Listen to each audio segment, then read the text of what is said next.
Interlock education সেন্টারের পক্ষ থেকে সবাইকে স্বাগতম। আজকে আমরা ডিটারমাইনারের শেষ part countable and uncountable determiner নিয়ে আলোচনা করব। তো এটা একটু কনফিউজিং, যেরকম কাউন্টেবল অ্যান্ড আনকাউন্টেবল ডিটারমাইনটা কাউন্টেবল নাউন এবং আনকাউন্টেবল নাউন দুইটার আগেই বসে। তো এগুলা কোনগুলা? Some, a lot of, no, lots of, more, all, enough, any, এই কয়টা ওয়ার্ড কাউন্টেবল আনকাউন্টেবল দুটার ক্ষেত্রেই বসতে পারে। কোন দুইটার ক্ষেত্রে? নাউনের ক্ষেত্রে। যেমন there is a lot of dust on the books. তো লট অফ ডাস্ট, ডাস্ট মানে কি ময়লা, কিসের উপর? বুকসের উপরে।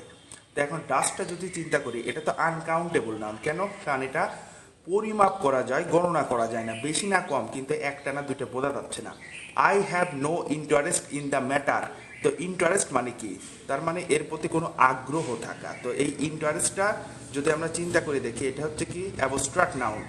তো এই নাউনটা আনকাউন্টেবল নাউন। তার আগে কে বসলো? নো বসলো। Any of the three pens will do, তার মানে তিনটা পেনের, এই তিনটা পেনের ভিতরে যে কোনো একটা পেন হয়তো বা লিখবে। তো থ্রি পেন্স তার মানে এখানে সংখ্যা দেওয়া আছে, মানে গণনা করা আছে, তার মানে কাউন্টেবল নাউন। তার মানে এনিটা এখানে কাউন্টেবল নাউনের আগে যুক্ত হয়েছে, নোটা এখানে আনকাউন্টেবল নাউনের আগে যুক্ত হয়েছে। All of them are not ready to go, প্রত্যেকেই যাওয়ার জন্য প্রস্তুত ছিল না। অল অফ দেম, দেম মানে তারা, এটা কিন্তু কাউন্ট করা যাচ্ছে, 5 জন না 10 জন। All that glitters is not gold, চকচক করলে সোনা হয় না। এই চকচকটা কি? একটা অ্যাবস্ট্রাক্ট নাউন, তার মানে এটা আনকাউন্টেবল। তার মানে এই অল কাউন্টেবলের আগে যুক্ত হলো, এই অল আনকাউন্টেবলের আগে যুক্ত হলো। কেন যুক্ত হচ্ছে অল? কারণ আমরা জানি কিছুক্ষণ আগে দেখ some, a lot of, no, lots of, এই যে ওয়ার্ডগুলো আছে এগুলা কাউন্টেবলের আগেও যুক্ত হতে পারে, আনকাউন্টেবল এর আগেও যুক্ত হতে পারে। ধন্যবাদ সবাইকে।